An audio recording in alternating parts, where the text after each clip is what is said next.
வணக்கம்.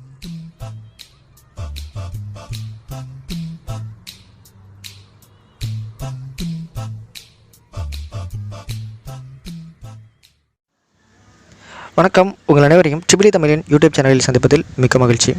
இந்த எபிசோடில் நம்ம ஒரு காந்தத்துடைய வடதுருவம் தென்துருவம் எப்படி கண்டுபிடிக்கிறது, வீட்டிலையே நம்ம இதை கண்டுபிடிக்கிறதுக்கான கருவியை நம்ம எப்படி செய்யலாம், எப்படி நம்ம அதை கண்டுபிடிக்கலாம் அப்படின்ற விஷயத்தை இந்த வீடியோவில் நம்ம பார்க்க இருக்கிறோம். காந்தம் எனும் பொருள் காலம் காலமாக மனிதர்களை வியப்பில் ஆழ்த்தும் ஒரு பொருளாகத்தான் இருக்கிறது.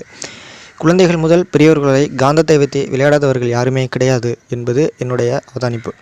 ஸோ காந்தம் அப்படின்றது மிக முக்கியமான விஷயம். நம்மளுடைய எலக்ட்ரிக்கலில் மிக முக்கியமான விஷயம். எலக்ட்ரிசிட்டி ஜெனரேஷன் ஆகட்டும், அந்த எலக்ட்ரிசிட்டியை பயன்படுத்தி சுற்றக்கூடிய மோட்டார்களாகட்டும், இப்போ நவீன தொழில்நுட்பம் அப்படின்னு நம்ம சொல்லக்கூடிய செல்ஃபோன் கம்யூனிகேஷன் ஆகட்டும், தகவல் சேமிப்பில் பயன்படக்கூடிய ஹார்ட் டிஸ்க், பென்ட்ரைவ், இது போன்ற விஷயங்களாகட்டும், ஜப்பானில் மிக வேகமாக ஓடக்கூடிய அதிவிரைவு மேக்னெட்டிக் லெவிட்டேஷன் ட்ரெயின் ஆகட்டும், காந்தத்துடைய பங்கு மிக முக்கியமானதாக இருக்குது. காந்தவியல் தத்துவங்களை நம்ம தெளிவாக புரிஞ்சுக்கிறதன் மூலமாக இது போன்ற அரிய கண்டுபிடிப்புகளை நம்ம நிகழ்த்தியிருக்கிறோம். ஸோ முக்கியமான விஷயம் காந்தம் அப்படின்னு என்னுடைய அவதானிப்பு. காந்தன்றது எலக்ட்ரிக்கலை பொறுத்த வரைக்கும் மிக முக்கியமான ஒன்று. ஸோ அப்படிப்பட்ட அந்த காந்தத்தை வச்சு எளிய முறையில் நம்ம அந்த காந்தத்துடைய வடதுருவம் தென்துருவத்தை கண்டுபிடிக்கக்கூடிய எளிய ஒரு சின்ன பேரட்டஸை நம்ம வீட்டிலையே எப்படி செய்யலாம் அப்படின்றது தான் இந்த வீடியோவில் நம்ம பார்க்க இருக்கோம். பொதுவாக காந்தங்களுக்கு 2 முனைகள் இருக்கும். பொதுவாக எல்லா பொருளுக்குமே 2 முனைகள் இருக்கும். ஒரு முனை நம்ம ஏன்னு குறிக்கலாம், இன்னொரு முனையை பின்னு குறிக்கலாம். எதுக்காக இதை நம்ம வடதுருவம் தென்துருவம் அப்படின்ற அழைக்கிறோம் அப்படின்னு கேட்டால், காந்தம் பொதுவாக என்ன பண்ணணும்னு கேட்டால், தன்னை ஒரு டைரக்ஷனில் அலைன் பண்ணிக்கிறதுக்கு முயற்சி செய்யும். ஒரு திசையில் அது தன்னை ஒருங்கமைவு செஞ்சுக்கிறோம். உதாரணமாக ஒரு காந்தத்தை நான் ஒரு கயிறை கட்டி தொங்க போடுறேன் அப்படின்னா, அதாவது ஒரு பார் மேக்னெட் நான் என் கையில் எடுத்துக்கிறேன், கயிறை கட்டி தொங்க போடுறேன் அப்படின்னா, அது ஒரு சுழற்சிக்கு உட்படும். சுழற்சிக்கு உட்பட்டு ஒரு திசையில் அது நிற்கும். அப்படி நிற்கும் பொழுது காந்தத்துடைய ஒரு முனை வடக்கு புறத்தை நோக்கியும் இன்னொரு முனை தெற்கு புறத்தை நோக்கியும் இருக்கும், தெற்கு திசையை நோக்கியும் இருக்கும். ஸோ இதன் அடிப்படையில் தான் காந்தத்தின் முனைகளை வடதுருவம் தென்துருவம் அப்படின்னு குறிக்கக்கூடிய முறைமைகள் வந்தது. பழங்காலம் முதல் காந்தத்தை ஒரு திசை காட்டும் கருவியாக நம்மளுடைய முன்னோர்கள் பயன்படுத்திட்டு இருந்திருக்காங்க. சீனர்கள், இந்தியர்கள், இந்த மாதிரி பழங்கால கடல் போக்குவரத்து, அப்புறம் ரொம்ப தூரம் பயணம் செய்யக்கூடிய போக்குவரத்து, இதிலெல்லாம் காந்தத்தை ஒரு திசை காட்டும் கருவியாக பயன்படுத்தினாங்க. இந்த காந்தத்தை திசை காட்டும் கருவியாக பயன்படுத்துனவங்கன்னா காம்பஸ் அப்படின்னு சொல்லி அழைக்கிறாங்க. மேக்னெட்டிக் காம்பஸ் அப்படின்னு சொல்கிறோம். அந்த மேக்னெட்டிக் காம்பஸில் ஒரு நீடில் ஒன்று இருக்கும். அந்த நீடில் ஒன்றும் கிடையாது, அதுவும் ஒரு காந்தம் தான். காந்தமாக்கப்பட்ட ஒரு ஊசி, அது காந்த ஊசின்னு நம்ம அழைக்கிறோம். இந்த காந்த ஊசியானது அதன் கூர்முனை வடக்கு புறத்தை நோக்கியும் அதன் மழுங்கிய முனை தெற்கு பகுதியை நோக்கியும் இருக்கும். இதை மையமாக வச்சு ஈஸ்ட் வெஸ்ட், அதாவது கிழக்கு மற்றும் மேற்கையும் குறிச்சிருப்பாங்க. அதாவது ஜஸ்ட்டு வடக்கு தெற்கு நமக்கு தெரிஞ்சிருச்சு அப்படின்னா கிழக்கு மேற்கு நம்ம குறிக்கிறது எளிமையாக இருக்கும். ஸோ அந்த அடிப்படையில் அந்த மேக்னெட்டிக் காம்பஸில் திசைகள் குறிக்கப்பட்டிருக்கும். காந்தத்துடைய காந்த ஊசிய முனைப்பகுதியானது வடக்கு புறத்தை நோக்கி இருக்கும். ஸோ அதை வச்சு நம்ம நார்த்து சைடை நம்ம கண்டுபிடிச்சிருவோம். ரிமைனிங் டைரக்ஷன் நமக்கு தெரிஞ்சிடும். இந்த அடிப்படையில் தான் காந்த ஊசி செயல்படுது. இது ஏன் காந்த ஊசியானது வடக்கு புறத்தை நோக்கி திரும்புது அப்படின்றது நம்ம காந்தத்தை பற்றின தெளிவான பாடத்தில் நம்ம பார்க்க இருக்கிறோம். இந்த எபிசோடில் நம்ம பார்க்க இருக்கிறது ஜஸ்ட்டு ஒரு காந்த ஊசியை நான் தயாரிக்கிறேன். காந்த ஊசியை அடிப்படையாக வச்சு ஒரு காம்பஸ் ஒன்று தயாரிக்கிறேன் வீட்டிலையே. அந்த காம்பஸை வச்சு பயன்படுத்தி காந்தத்துடைய வடதுருவம் தென்துருவத்தை நான் கண்டுபிடிக்க போகிறேன்.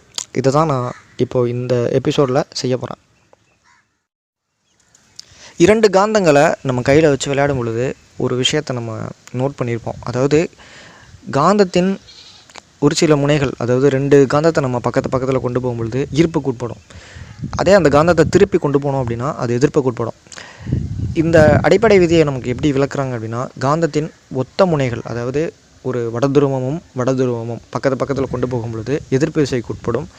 அதே மாதிரி அந்த காந்தத்தை நம்ம திருப்பி கொண்டு போகும் பொழுது, ஒரு காந்தத்தை தென் திசை தென்துருவம் அப்படின்ற மாதிரி கொண்டு போகும் பொழுது அது எதிர்ப்பு விசைக்கு உட்படும். ஒத்த துருவங்கள் ஒன்றை எதிர்க்கும். அதே நம்ம மாற்றி கொண்டு போனோம் அப்படின்னா, அதாவது ஒரு காந்தத்தில் வடதுருவத்தையும் இன்னொரு காந்தத்தை தென்துருவத்திலையும் கொண்டு போனோம் அப்படின்னா அது ஈர்ப்புக்கு உட்படும். அதாவது எதிரெதிர் துருவங்கள் ஒன்றை ஈர்க்கும். இந்த அடிப்படை விதியை, இந்த அறிவியல் அடிப்படை விதியை பயன்படுத்தியும் காந்தத்தின் முனைகள் எப்பொழுதும் வடக்கு தெற்காக நிற்கும் அப்படின்ற விதியை பயன்படுத்தியும் நம்ம இந்த எக்ஸ்பெரிமெண்ட்டை செய்ய போகிறோம்.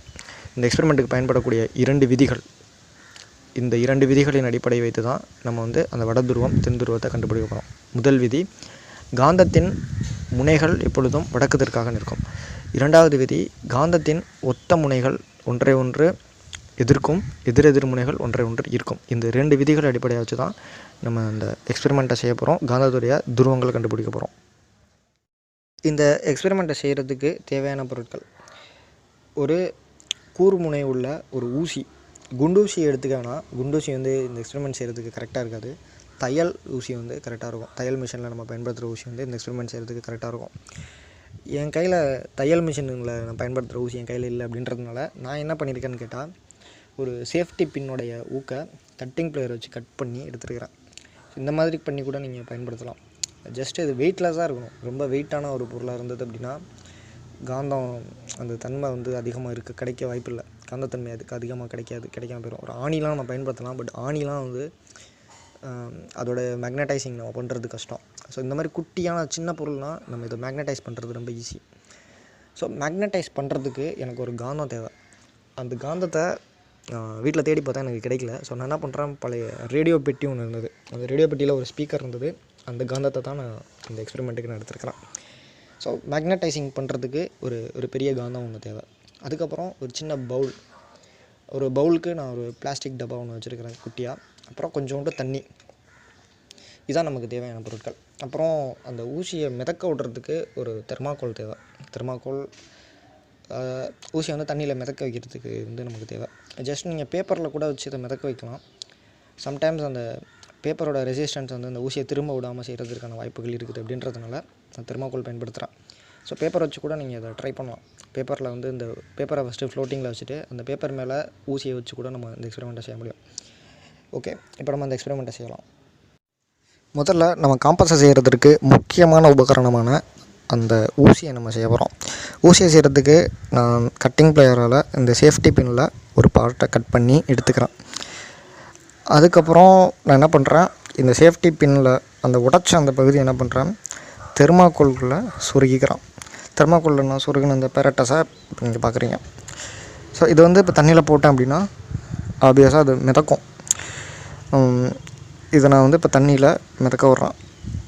இப்போ வந்து இது ரேண்டம் டைரெக்ஷனில் நிற்கும். இப்போது நான் இதை என்ன பண்ணுறேன் அப்படின்னு கேட்டால், காந்தத்தன்மையை உடைய ஒரு காந்த ஊசியாக அதை நான் மாற்றணும். இதை மாற்றுறதுக்கு இந்த சின்ன மேக்னெட், அதாவது எதோட துருவத்தை நம்ம கண்டுபிடிக்க போகிறோமோ அந்த குட்டி மேக்னெட் ஒன்று இருக்கு என்கிட்ட. இதோடைய காந்தத்தன்மை வந்து இதை காந்த ஊசியை மாற்றுறதுக்கு போதுமானதாக இருக்குமா, இருக்காது. ஸோ அதனால் என்ன பண்ணுறேன், நான் பெரிய காந்தம் ஒன்று எனக்கு தேவை. ஸோ நான் சொன்ன மாதிரி அந்த பழைய ரேடியோ பெட்டியிலேருந்து அந்த பெரிய காந்தத்தை எடுத்துகிட்டு அந்த காந்தத்தில் இந்த ஊசியை மல்டிபிள் டைம்ஸ் வந்து அதை நான் தேய்க்கிறேன். ஒரு 20-30 டைம்ஸு அல்லது அதுக்கும் மேலே நம்ம தேய்ச்சோம் அப்படின்னா கண்டினியூஸாக தேய்ச்சிட்டே இருக்கணும்.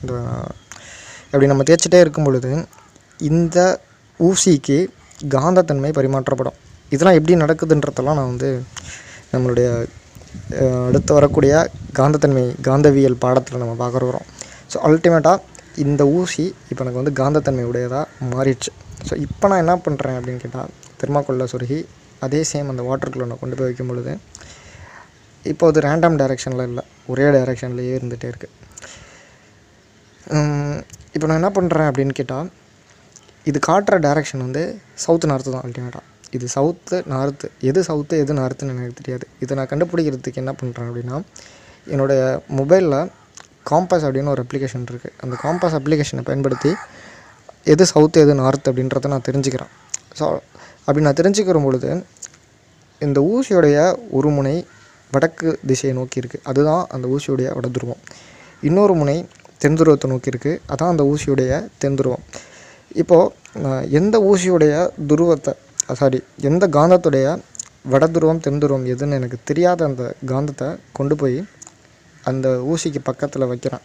வைக்கும்பொழுது எனக்கு என்ன ஆகும் அப்படின்னு கேட்டால், அந்த காந்த ஊசியுடைய ஒரு முனை வடக்கு திசையை நோக்கி இருந்தது இல்லையா, ஸோ அந்த காந்த ஊசியோட வடமுனை நான் இதை பக்கத்தில் கொண்டு போகும் பொழுது அந்த வடமுனையை இந்த காந்தத்துடைய, நான் பக்கத்தில் கொண்டு போகிற இந்த காந்தத்துடைய ஒரு முனை இழுக்கும். அப்படி எந்த முனை அதை இழுக்குதோ, அதாவது காந்தத்தின் எதிரெதிர் முனைகள் ஒன்று இருக்கும். எந்த முனை இழுக்குதோ அந்த முனை என்னுடைய கையில் இருக்கிற இந்த துருவம் தெரியாத காந்தத்தின் தென்முனை, அதாவது அந்த வடமுனையை இது இழுக்குது. ஊசியோடைய கூர்மையான பகுதி இது நம்மளுடைய எக்ஸ்பெரிமெண்ட்டில் அந்த கூர்மையான பகுதியை அது இழுக்குது. ஸோ இது வந்து காந்தத்தினுடைய வடமுனை. இதை நான் திருப்பி வைக்கிறேன், அந்த காந்தத்தை நான் ரொட்டேட் பண்ணி வைக்கிறேன். ரொட்டேட் பண்ணி வைக்கும்பொழுது அது அந்த ஊசியின் இன்னொரு முனையாக இருக்குது. ஸோ அதாவது தென்முனையாக இருக்குது. அந்த ஊசியினுடைய தென்முனையை இருக்கக்கூடிய என் கையில் இருக்கக்கூடிய இந்த காந்தத்தின் பகுதி இந்த காந்தத்தினுடைய வடமுனை. ஸோ இப்படி தான் நம்ம அந்த துருவம் தெரியாத காந்தத்தின் வடமுனை தென்முனையை நம்ம கண்டுபிடிக்கணும்.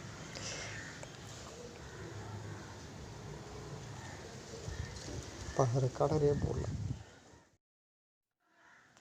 இப்போது நம்ம இந்த ஆராய்ச்சி மூலமாக ஒரு மேக்னெட்டுடைய வடக்கு மற்றும் தெற்கு துருவங்களை கண்டுபிடிச்சிட்டோம். இப்போது இந்த வடக்கு மற்றும் தெற்கு துருவங்கள் கண்டுபிடிக்கப்பட்ட இந்த மேக்னெட்டை ரெஃபரன்ஸ் மெட்டீரியலாக வச்சுக்கிட்டு நம்ம இதுக்கு அடுத்து இருக்கக்கூடிய மற்ற மேக்னெட்டுங்களுடைய வட துருவம் தென் துருவத்தை கண்டுபிடிக்கிறதுக்கு பயன்படுத்தலாம்.